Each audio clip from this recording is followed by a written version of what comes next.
Episode 1 Bread and Lottery. Many K-drama fans will already know this one. When police officer Jun-ho, Lee Ha-jun, stops a couple on a scooter, the female passenger first addresses him as Ejushi, a Korean term generally reserved for middle-aged men, and asks him if he can just let it slide. When Jun-ho refuses, she suddenly tries to butter him up by complimenting his looks and calling him oppa, a word used by Korean women to address an older brother.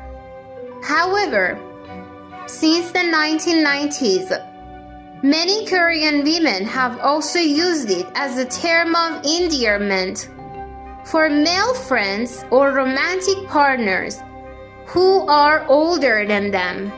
Oppa usually implies that the man is only slightly older than the woman, and also has a connotation of closeness or familiarity, which the word ejushi doesn't have in this case.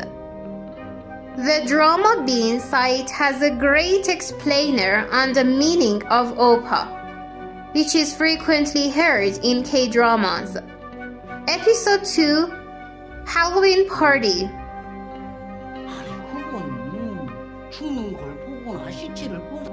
It's worth noting that the North Korean broker speaks in a North Korean accent, but No-yeol, Park Gyu-young, a North Korean defector who was a soldier in her home country, doesn't. Note that Gi-hun from season 1 also didn't speak with a North Korean accent, except when talking to her brother. Many North Korean defectors who live in South Korea deliberately hide their accent in order to blend in and avoid potential discrimination. Episode 3 001 456번 Player 044, portrayed by Chae Guk-hee, is a Korean shaman, often called a mudang in Korean. 떠날 수도 머물 수도 없구나. Though the term also has derogatory connotations, who offers to perform a ritual called a gut for Gi-hun. Korean shamanism is an indigenous spiritual tradition that has existed in Korea 위에 앉아 있어. 네가 여기까지 온 것도 네 뜻이야. since ancient times, and although very few Koreans practice it today, many view shamans as fortune tellers and might still consult one for serious health issues or thorny personal or professional problems. Korean shamans, the majority of whom are women, perform a gut ceremony to communicate with the spirits, often to ask for their assistance. 4.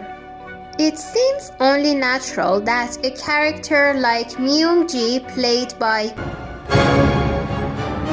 Yim Si-wan of Run-On, and Mi Seeing Incomplete Life would be included in this show, as cryptocurrency scams are a huge problem in South Korea, with some of them involving popular YouTubers helping to promote these scams. Just last month, South Korean police arrested 215 people in connection with the largest crypto scam in Korean history. 5.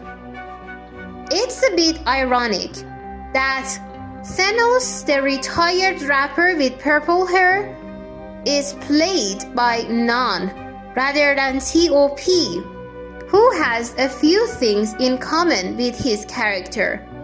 T.O.P., real name Choi Seung-hyun, is a former member and rapper of the iconic K-pop boy band Big Bang.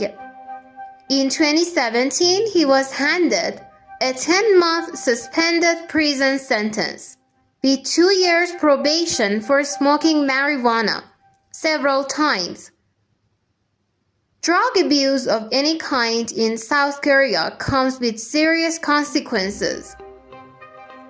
Due to the public backlash he received over his marijuana scandal, he announced his retirement from the entertainment industry, but later reversed course by appearing in season 2 of Squid Game. His casting came as a shock to many Koreans and incited a lot of controversy in South Korea. 6. As University of Toronto professor Michelle Cho recently shared on the CBC podcast Commotion with Element Abdel Mahmoud, transgender participant Hyun-ju, wonderfully portrayed by Park Sung-hoon of The Glory and Queen of Tears, who reveals herself to be a former soldier, is likely inspired by the real-life Korean transgender soldier and activist Byun-hee Soo, who tragically passed away in an apparent suicide in 2021. The decision to have Park, a cis man, play a transgender woman sparked criticism from many international fans. Squid Game writer and director Hwang Dong-hyuk told TV Guide that although he'd wanted to cast a trans actor in the role, he and his crew found that there were close to no actors that are openly trans, let alone openly gay. Due to the ongoing marginalization of the LGBTQ+ community in South Korea. Episode 5, One More Game. 9. When it comes time for Gi-hun's team to attempt the six-legged pentathlon, the song played in the background is To You, one of the most beloved and recognizable songs to ever come out of South Korea since the 1980s. Written, composed, and performed by the legendary Korean musician Shin Hae-chul, To You was the debut song of Shin's college band Infinite Track, who won the grand prize at the 1988 MBC Campus Song Festival, a once popular annual music competition that launched the careers of countless Korean artists. Shin would go on to form the rock band NXT and launch a successful solo career, earning the nickname The Devil or Demon Lord for his electrifying performances and lyrics that often contained sharp social commentary. He tragically passed away in 2014 due to surgical malpractice.